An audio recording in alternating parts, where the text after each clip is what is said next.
quien quiera intervenir puede levantar la mano y le damos la palabra. También pueden utilizar el chat si lo desean para expresarse de manera escrita.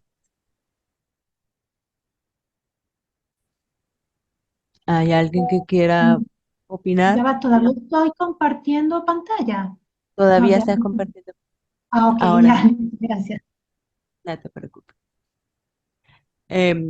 Está abierto el derecho de palabra. Quien quiera hacer alguna pregunta a alguno de los expositores o hacer alguna opinión sobre las presentaciones, adelante. Pueden levantar la mano o abrir el micrófono y podemos ver. José Miguel tiene el micrófono abierto, va a participar, alguno va a opinar, adelante. Creo que fue que él se abrió el micrófono.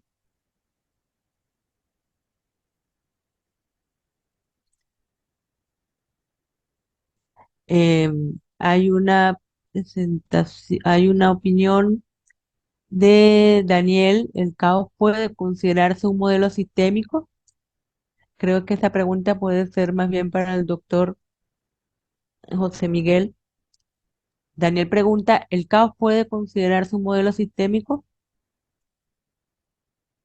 Bueno, yo el caos no es que sea un modelo, es un fenómeno, es el estadio. No he tratado eso en la corta conferencia, pero digamos que es cuando se produce una perturbación en un sistema, en una ciudad, por ejemplo, una perturbación fuerte del entorno, como puede ser, no voy a hablar ya de catástrofe natural, de una recesión económica profunda, ¿no? Como la que hemos vivido pues, a partir del año 2008, ¿no? Se produce una fortísima recesión económica. Bien, esa recesión económica empieza a afectar al sistema funcional de la ciudad. Empieza a desequilibrar el tejido productivo, con altos niveles de desempleo y de cierre de empresas, empieza a afectar al sistema social, porque la gente al quedarse desempleada pues pierde capacidad económica, puede también afectar al medio ambiente porque se produzca una agresión más fuerte a los recursos naturales y en el caso español, por ejemplo, fue un desequilibrio total para el sistema político, para el sistema de gobernanza. Bien, si ante esa perturbación externa muy fuerte el sistema ciudad no es capaz de autoorganizarse y dar una respuesta adaptativa a esa perturbación, diríamos entonces que la ciudad se adentraría en una situación de caos, ¿eh? De la cual pues es muy difícil retornar. Los físicos pues suelen explicar pues bastante bien, aunque de forma un tanto con conceptos un tanto elevados, pues la diferencia entre lo que es ese camino a la perturbación y en ese momento en el que tú estás al filo del caos, es lo que llaman ellos estar al filo del caos, y ahí está la clave. Si tú en el filo del caos no eres capaz de reaccionar mediante una autoorganización del sistema, pues digamos que te caes al caos y entonces no puedes salir de él. Si eres capaz de reaccionar, pues digamos que vuelves a una situación de mayor estabilidad. Mm, no sé si con esto contesto la pregunta de Daniel, pero más que nada es un estadio, ¿no? Más que el sistema. El sistema es otra cosa que se ve afectada pues, por esas perturbaciones y puede caer en el caos, ¿no? Muchísimas gracias, doctor. Bueno, muy ilustrativa y muy práctica su explicación. María Elena Febres Cordero tenía la mano levantada, pero la bajó. No sé si todavía quiere participar, puede abrir el Sí, micrófono. Adelante, adelante. gracias Patricia, buenas tardes a todos y bueno, ha sido realmente un placer académico escuchar al profesor José Miguel Fernández y a Sonia, a quien felicito por su tesis doctoral. Ya nos habían hablado pues en días anteriores del trabajo que habías presentado. Y para mí fue un deleite académico porque pues desde hace muchos años, profesor José Miguel, he podido trabajar con personas que han estado desarrollando programas, proyectos, y yo he trabajado en complejidad ambiental. Verlo como usted lo ha categorizado, además para mí me ha permitido hacer un discernimiento sobre esas propias categorías de la sustentabilidad. Su modelo, su proyecto, su proceso es realmente de un gran valor para lo que estamos hoy viviendo, no solamente en Europa, que Sonia lo trabaja, doctora Sonia, usted lo trabaja en el campo de las zonas rurales de España, pero lo vemos en América Latina y usted lo sabe, profesor José Miguel.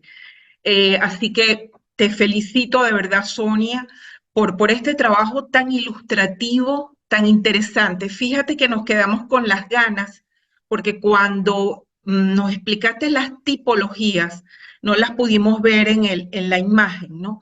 Y creo que ahí hay un gran aporte de cara a poder entender lo que es la complejidad, pero con una propuesta olla al caos, por decirlo de una manera, que hay en nuestras ciudades.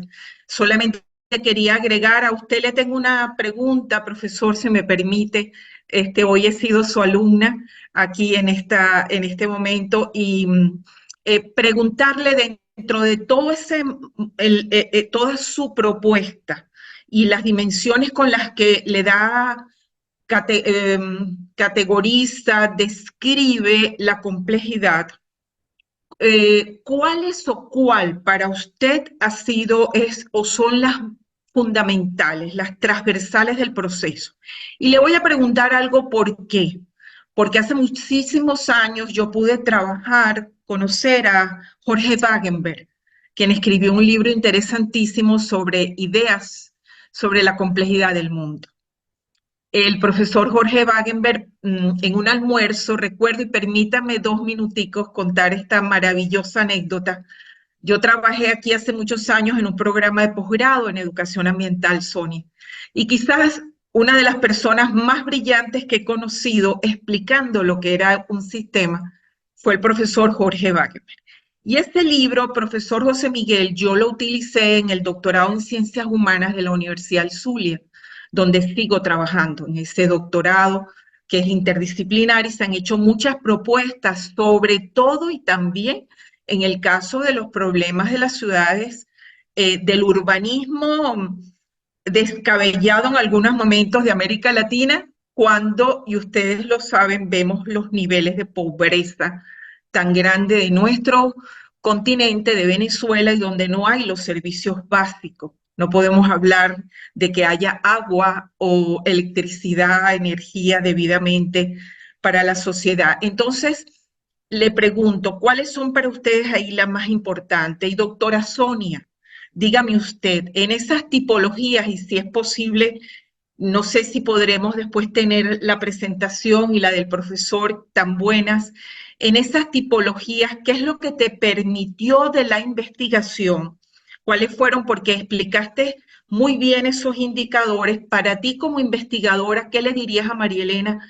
¿Dónde estuvo la clave, digamos, como hablas de lo cuantitativo y cualitativo, para definir las tipologías? Y gracias a los dos, se ha sido un verdadero placer.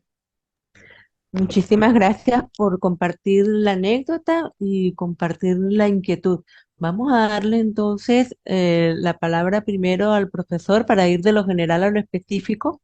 Con esa mirada sistémica global, le damos la palabra entonces al profesor para que nos dé su opinión a su inquietud y luego a Sonia. Adelante, adelante, doctor José Muy Daniel. bien, pues muchísimas gracias por la pregunta, muy, muy interesante. Es difícil contestar, perdón, adecuadamente esa cuestión, pero vamos a intentarlo. Los problemas urbanos, como he explicado, son altamente complejos.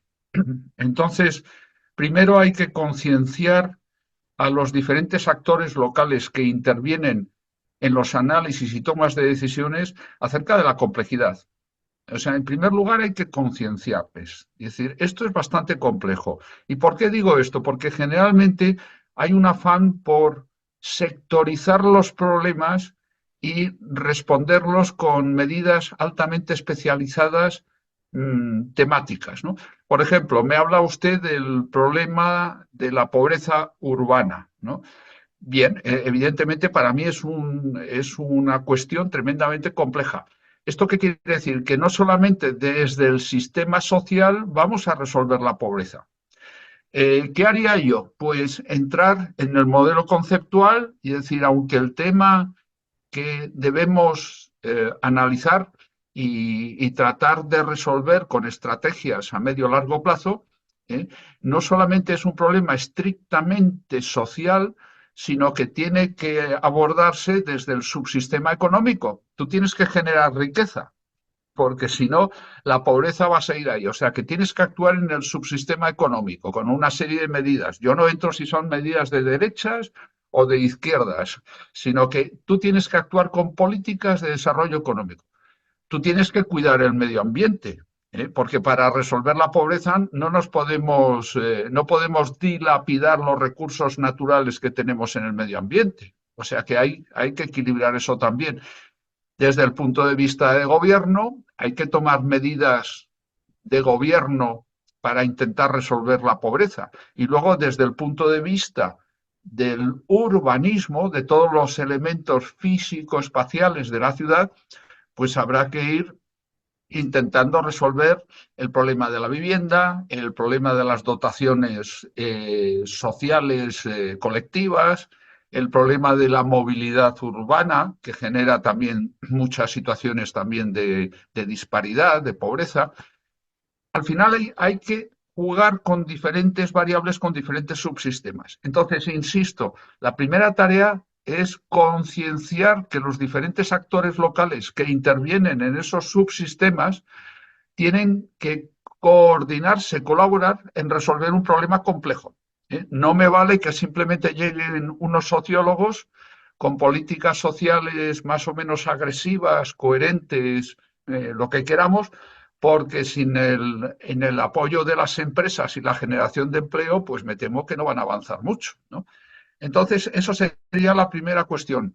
La segunda cuestión quizás es decir, si ya tenemos a los actores locales concienciados, ¿cómo vamos a trabajar procesualmente en resolver esos problemas? Un plan de urbanismo no va a resolver la pobreza. El plan de urbanismo va a asignar usos de suelo, va a asignar edificabilidades, va a delimitar las infraestructuras de la ciudad, pero es un plan físico-espacial.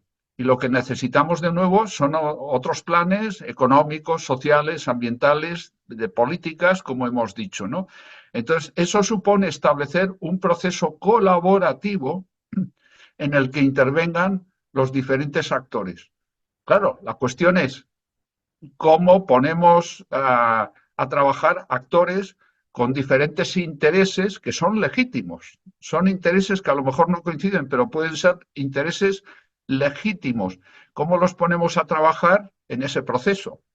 De ahí un poco mi insistencia en mi presentación del modelo conceptual. Ellos tienen que entender la complejidad mediante una serie de esquemas, de gráficos, en donde vean las interrelaciones e importancias críticas que tienen diferentes elementos, los que sean pertinentes para resolver el problema de la pobreza. Bueno, es una forma de trabajar que por lo menos en mi país o en Europa en general no es una forma de trabajar muy extendida, ¿no? En Latinoamérica, por lo que conozco, pues tampoco. Otra cosa es que los académicos y algunos profesionales son conscientes de estas cuestiones, pero poner en marcha una maquinaria colaborativa, pluridisciplinar, que vaya resolviendo las cuestiones, pues es complicado. Quizás habría que plantearse también el modelo de gobernanza de nuestras ciudades. Claro, ese modelo, quizás me estoy extendiendo un poco más, pero bueno, si no me corta la moderadora, siempre está a tiempo de hacerlo. Yo creo que el modelo de gobernanza es importante porque estamos jugando siempre con esta democracia parlamentaria en donde hay una serie de representantes elegidos durante 4 años y hay problemas complejos, dinámicas complejas que no solamente se resuelven en un periodo legislativo de 4 años. Necesitamos un periodo plurilegislativo más largo, ¿eh? Pero claro, hay cambio de partidos políticos, lo cual es legítimo, pero tiene que haber ¿cómo diría yo?, una capa subyacente que dé continuidad al proceso para abordar esos fenómenos complejos. ¿Está lista nuestra clase política para aceptar un modelo de gobernanza compartido, con sus intereses de partidos? Pues yo creo que ahí, pues, complicado, pero complicado en Latinoamérica y complicado en Europa, ¿eh? Entonces, bueno, como he dicho, es que hay que tocar todos los subsistemas. Desafortunadamente, lamentablemente, tenemos que tocar todos los subsistemas. Y entonces, si no hay un pegamento, un lubricante político, que puede ser ejercido por el alcalde o otra serie de instituciones, pues difícilmente vamos a mantener esa maquinaria compleja en marcha, ¿no? Disculpen por la extensión de la respuesta. No, muchísimas gracias. Creo que parte de la virtud del modelo que nos mostró es que precisamente se puede disectar, ¿no? Y ha planteado pues de una manera muy gráfica la operatividad del modelo y creo que es parte de eso. Le damos la palabra entonces a Sonia para que complete la otra pregunta y después le daremos la palabra al ingeniero Carmelo que va a participar. Sonia, adelante. Sí, en cuanto a la tipología, esto nace de la investigación del estado del arte, ¿no? Porque justamente, como les decía, hay que reconocer la transformación de este territorio, porque increíblemente hay políticas y hay enfoques todavía que, que se están basando en una realidad del todo no reconocida, o sea, de uno. Y el primer paso es reconocer esta realidad, porque entonces eso es lo que nos permite avanzar. Si seguimos actuando sobre estos paradigmas ya desactualizados, pues no avanzamos en el tema. Y como les dije, este tema viene ocurriendo desde mediados del siglo XIX, o sea que es que nos está diciendo tenemos que darle un enfoque diferente para ver si avanzamos. Entonces, esta tipología nace de un esfuerzo, digamos, de reconocer los escenarios, los tipos que tenemos en la actualidad del contexto rural, que, bueno, que son diferentes a lo que todavía en muchas exposiciones, muchas políticas todavía se están utilizando para abordar este territorio, ¿no? Como les dije, la demanda ahora es igual a la demanda urbana, entonces ha habido un cambio y ese cambio es el que tenemos que asumir para dar respuestas más asertivas. En cuanto a las variables y los indicadores, ellos todos nacieron desde el contexto, o sea, desde la investigación teórica y desde el estudio de los casos, ¿no? Y bueno, es que por el tiempo no lo mostré, pues entonces para cada subsistema se elaboró un cuadro con todas las variables, los indicadores, la valoración de cada indicador y el instrumento utilizado para hallar ese valor del indicador. Entonces en eso teníamos como digamos, todos estos cuadros se aplicaron a los tres casos y al final se hizo la recopilación de estos tres casos, que es lo que nos permitió llegar a las conclusiones. Estas conclusiones es como, digamos, como unos elementos que podemos ir, digamos, casi que un checklist que podemos decir, bueno, si hay un pueblo que cumple con estas condiciones, este pueblo puede puede ser regenerado. Entonces, en esos parámetros que se tuvieron como conclusión, pues entonces hay distancias mínimas y máximas a centros más poblados, la existencia de recursos o sea, tanto de recursos financieros como de recursos naturales y culturales. Entonces, había hay toda una serie de variables. Bueno, te puedo mandar el link de la tesis porque ya está publicada, está abierta, y entonces ahí están todas las variables que se encontraron y que se estudiaron. Muchas gracias, Sonia. Adelante, ingeniero Carmelo.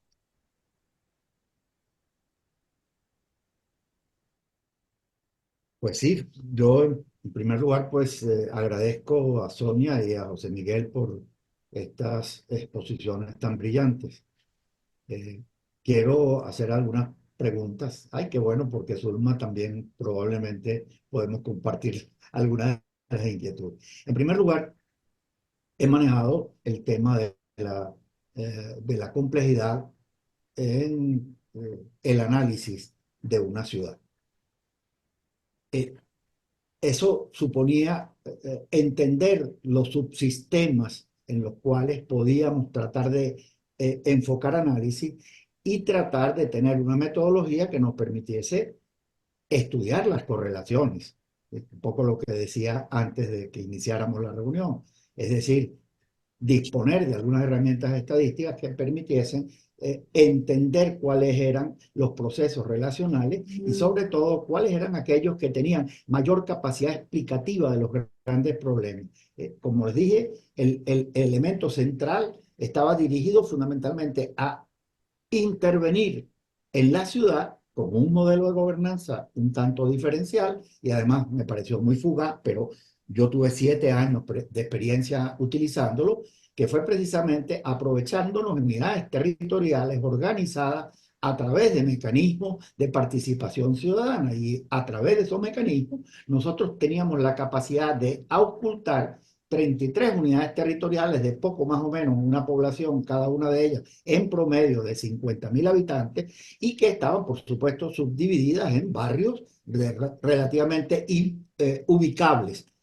Y se pudo hacer un proceso de levantamiento durante un periodo de 7 años de la valoración que la gente hacía de los distintos problemas, pero también de los indicadores objetivos que podíamos tenerlos del servicio de movilidad, del servicio de salud, del tema educativo, etcétera. El agua, la energía, las telecomunicaciones, en fin, teníamos de alguna manera un conjunto de variables relativamente bien identificadas y una batería de indicadores. Y utilizando análisis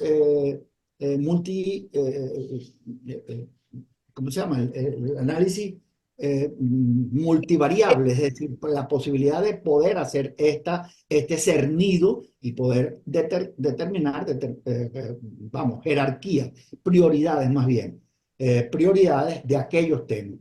¿Para qué servía? Bueno, al fin y al cabo teníamos un elemento que era para la formulación de planes y proyectos de parte no solo de las autoridades del ayuntamiento, sino fundamentalmente de la participación efectiva de la propia comunidad en la selección de aquellas acciones que tenían mayor repercusión en el mejoramiento de su calidad de vida o en la condición original en la cual estaba ocurriendo. Pero usted lo ha dicho, José Miguel, realmente el tema es cuál es el modelo de gobernanza con el cual se funciona. Obviamente, mientras estemos básicamente con una participación que es absolutamente de grupos movilizados y con mucha intencionalidad ideológica, pues esto no es participación. Realmente ahí no hay realmente un mecanismo que complemente la democracia representativa. Es decir, hay algunas posibilidades de hacerlo, pero mientras no se contenga ese acuerdo, esa intención de gobernabilidad compartida y de una gobernanza relativamente sólida, pues sólida quiero decir porque efectivamente se expresaba la acción de gobierno y la acción de la ciudadanía en un proceso de negociación permanente, por supuesto. Esto no era tampoco tan objetivo y tan conclusivo, sino que realmente permitía hacer grandes orientaciones y permitir precisamente que la participación de la ciudadanía hiciera. Y debo decirles que habiendo explorado mucho el modelo de Porto Alegre, el modelo que nosotros habíamos diseñado tenía no solamente unas ventajas enormes, porque tenía mucha más representatividad de las comunidades, de los ciudadanos, que las que se podían hacer en las asambleas de participación en Porto Alegre. Y estuvimos haciendo comparaciones. De hecho, hicimos un buen enlace entre nuestra ciudad y Porto Alegre durante un cierto tiempo en este proceso de, digamos, de desarrollar una metodología y una conceptualización previa, es decir, con un marco referencial relativamente sólido que permitiese avanzar en lo que era el elemento fundamental, cómo aumentar el bienestar humano dentro de una ciudad. Esa, mi pregunta, o más que las preguntas, es, además de valorarlo, es realmente la comprensión de estos elementos que aparecen, repetidos, por cierto, de estas cuatro macrodimensiones, cuatro grandes: el modo de producción, la organización social, la forma de gobierno y el tema fundamentalmente de naturaleza ambiental, es decir, el manejo de los recursos básicos del territorio.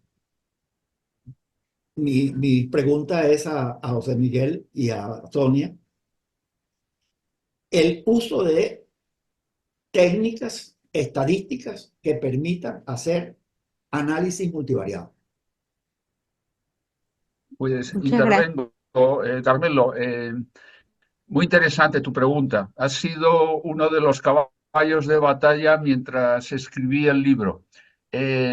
Como les he dicho anteriormente, pues no he podido explicar en profundidad los contenidos, pero allí se plantea cómo este modelo conceptual que hoy he mostrado en pantalla es un modelo muy sencillo, muy simple, para que los actores locales jueguen con él. O sea, es un juego en donde ellos pues van modificando las superficies de un subsistema para indicar su importancia, para que planteen las relaciones funcionales entre un subsistema y otro. Cuando desglosas más el subsistema, pues aparecen un montón de elementos, como era el caso del físico espacial, ¿no? ¿Qué relación puede haber entre un problema social con el sistema de movilidad urbana? ¿O qué problema puede haber en el nivel de competitividad de un sector productivo de esa ciudad con las infraestructuras, ¿no?, que dan servicio a esas empresas? Es decir, ellos juegan y te van explicando sus problemas y tienen, digamos, encima de la mesa pues un mapa lo suficientemente comprensivo para que no dejen fuera de juego los temas que pueden afectarles. Una vez que ese juego de equilibrios o desequilibrios ellos lo terminan de dibujar con el apoyo pues, de un consultor, ya sea académico o un consultor de una empresa determinada o un funcionario de una administración pública, pasaríamos al siguiente paso.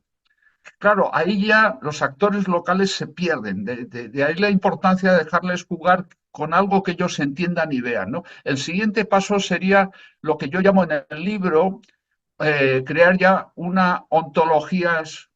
mapa de ontologías urbanas. Es empezar a traducir esos dibujos, ese dimensionamiento que han hecho los actores locales ya en esos esquemas que hace un ingeniero informático cuando está diseñando un programa de software. ¿eh? Empieza a esquematizar. Si tuviera algo en pantalla lo pondría, pero es que no tengo nada a mano. Pero yo sé que esto es difícil. Pero bueno, un ingeniero de software, antes de crear el modelo matemático, el software en sí, pues hace una serie de esquemas en donde empiezan a aparecer relaciones, variables de medición, indicadores, como usted decía, Carmelo. Es decir, empezamos a dimensionar un poco esos flujos y esos elementos de los sistemas. Y una vez que esa ontología urbana o familia de ontologías urbanas. Esta es una etiqueta que se puede cambiar, pero es un paso intermedio.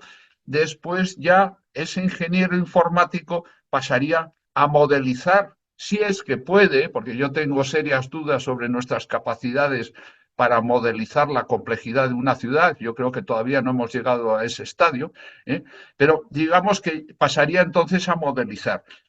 Hoy en día se pueden modelizar bien pues la generación de viajes con su impacto en los usos de suelo, incluso con impactos ambientales, ¿no?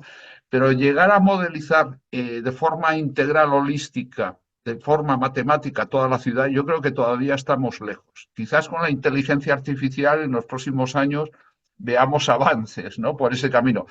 Pero como yo decía, el modelo conceptual en sí es un dibujo, es como un juguete para que los actores locales puedan entender todas las relaciones. Hay un paso intermedio que sería diseñar, como hacen los ingenieros informáticos, esas ontologías, poner un poco de orden en esas ideas de los actores locales y luego, si somos capaces, por lo menos a nivel de subsistemas, intentar modelizar matemáticamente algunas relaciones. O sea, que yo estoy de acuerdo, que todo este juego que yo planteaba ahí con dibujos, luego se tiene que ir traduciendo en indicadores, en parámetros, en fin, y ir poco a poco avanzando en ese camino. Pero no puedes empezar con indicadores, parámetros y modelos matemáticos con los actores locales porque los ahuyentas totalmente. O sea, que entonces el proceso colaborativo o participativo lo perderíamos. Tenemos que ser amigables y facilitarles que ellos nos cuenten cosas, ¿no? Un poco como usted decía, pues el proceso participativo que vivió en su ciudad, ¿no? Eh, Hay que facilitarles la comunicación, ¿no? Y después nosotros ya, los técnicos, pues ya veremos qué hacemos con esas ideas, con esas comunicaciones, a ver cómo la traducimos en modelos, ¿no? Ya veremos. No sé si con esto contesto a Carmelo, ¿eh? Bueno, muchas gracias, fue muy ilustrativo para todos. Em, Antes de darle la palabra a la profesora Zulma, quiero hacer leer un comentario que hace Daniel para Sonia. Y dice primero quisiera felicitarle por su doctorado y después preguntar, debido a la gran preocupación que existe en el mundo rural respecto a los problemas hídricos, en especial en la zona del Mediterráneo, ¿te podría categorizar como un recurso de innovación para tratar de reocupar los territorios rurales con nuevas políticas, un nuevo plan hidrológico a nivel nacional? Es la pregunta que hace Daniela Sonia. Luego hay un comentario de Zulma, pero como ella pidió la palabra y entonces pues, creo que directamente puede hacer su inquietud de viva voz. Adelante, profesora Zulma.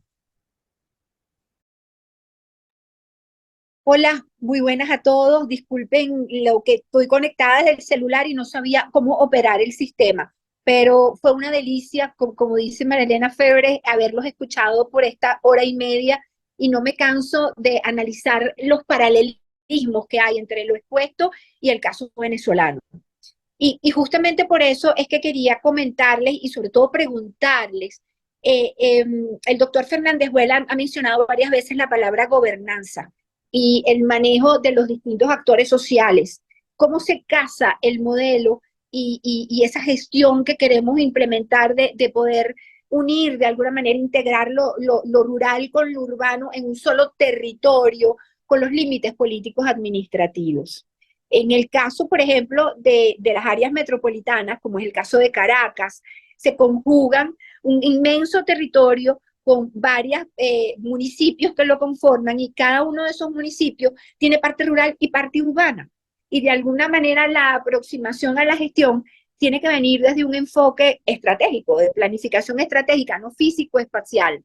Entonces, dentro del modelo analizado, y yo entiendo, Sonia, bueno, que el ejemplo no fue Venezuela ni Latinoamérica, sino fue España, y allá de repente la configuración, la estructura es distinta, pero ¿cómo pudieras tú sumar como variable a la gobernanza o a la división político-administrativa para terminar de espacializar el sistema? Esa es la pregunta. Muchas gracias, profesora Zulma. Adelante, Sonia, tienen la palabra. Sí, hola Zulma, ¿cómo estás? Sí, bueno, esta visión territorial, pues, lógicamente tiene la parte de la gobernanza es fundamental, porque como dice, es responsabilidad de los actores políticos la integración de estos territorios. Y justamente tenemos que dejar de verlos como rural, como ciudad, y verlos como uno solo, porque ya estos límites ya se han difuminado tanto que, o sea, sobre todo con lo del commuting, o sea, hay una relación directa de este territorio que debe desarrollarse por igual digamos, en una región. Y bueno, son las políticas que deben acompañar el desarrollo, tanto de ver una visión de desarrollo integral, no ver el desarrollo urbano y el desarrollo rural, sino que entonces ya entender cuál es la dependencia incluso de esta, o la integración más bien de estas dos áreas para poder dar respuestas como un todo, pues, ¿no? Y entonces está, ¿no? en desarrollar ambos lugares, pues, de una manera eficiente, pues, y sobre todo un poco esta parte que es rural, que es la que más siempre está afectada por las partes de servicios, partes de transportes, etcétera, con la finalidad de que se pueda desarrollar. No sé si con esto respondo a tu pregunta. Y en cuanto a Daniel, sí, claro, el agua es un recurso importantísimo, y que, como dice el término de la innovación, que puede ser utilizado o reutilizado de una manera diferente. O sea, podemos darle cómo vamos a utilizar esa agua o ese recurso para producir cambios en el sistema. Y ahí es donde, o sea, como dice el profesor, bueno, o sea, entender desde de esta perturbación cómo podemos movilizar este sistema, y de que, sobre todo, de que estas acciones sean integradas, no que sea una acción en un subsistema. O sea, por ejemplo, lo que es las producciones agrícolas, que es una actividad independiente, casi que aislada, no. Tenemos que ver cómo estas acciones que se hacen producen casi que el efecto dominó, de que reactiven todos los otros sistemas, para que este sistema pueda reestructurarse en uno nuevo. Entonces, los recursos son variados. Quizás se plantea un tipo de recursos que se consiguen en estas áreas, pero, o sea, desde la investigación, pero sigue abierta esta investigación para otros recursos, e incluso otros detonantes, digamos así, diferentes a la innovación, que pudiera actuar para la regeneración de las áreas internas. Muchas gracias. Muchas gracias, Sonia. Bueno, claramente la centralidad en las personas abre las oportunidades eh, de opciones para la gobernanza que nos explican los expositores en este sistema socioecológico del territorio que nos mencionan, que es la unión de lo urbano y lo rural. Bueno, estamos ya bastante avanzados en la hora. Creo que hemos cubierto bastantes inquietudes. Sin embargo, pues siempre queda abierta la posibilidad de que inquietudes que vayan surgiendo las puedan expresar de manera escrita en el canal de la comisión, en el canal YouTube, igual en la página web, y siempre pues quedarán con toda seguridad los expositores abiertos a seguir analizando y ampliando los límites del conocimiento. Le damos entonces la palabra a Oscar. ¿Quieren agregar algo más? Si hay algo más que vaya a decir algo, Oscar, para que pueda cerrar el evento. Adelante. Bueno, no, gracias Patricia por el relevo a Fran. Eh, Como buena conocedora del tema, y además las intervenciones que han tenido Zulma, Carmelo, María Elena, excelente, de verdad que complementa mucho la información y además le da, enriquece, ¿no? Las presentaciones que digamos, de manera magistral, pues han expuesto tanto Sonia como José Miguel. Se ve que manejan el tema en profundidad y además lo han eh, gestionado de forma práctica en sus trabajos de investigación y de aplicación, ¿no? Así que, bueno, lo que me queda es cerrar el evento, darle las gracias nuevamente a los que pudieron asistir. De todas maneras, la grabación se transforma en un video que va a quedar en el canal de YouTube de la Comisión de Actividades Académicas de España de la Academia Nacional de la Ingeniería y el Hábitat y estará visible eh, al público de forma abierta en unos pocos días, ¿no?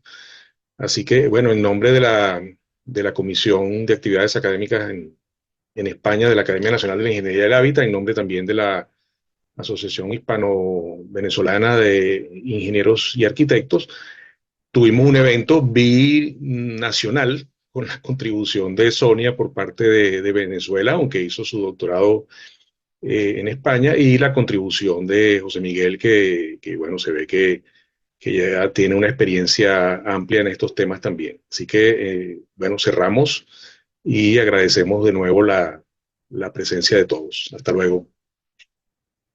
Hasta luego, que Hasta luego y descansen. muchas gracias.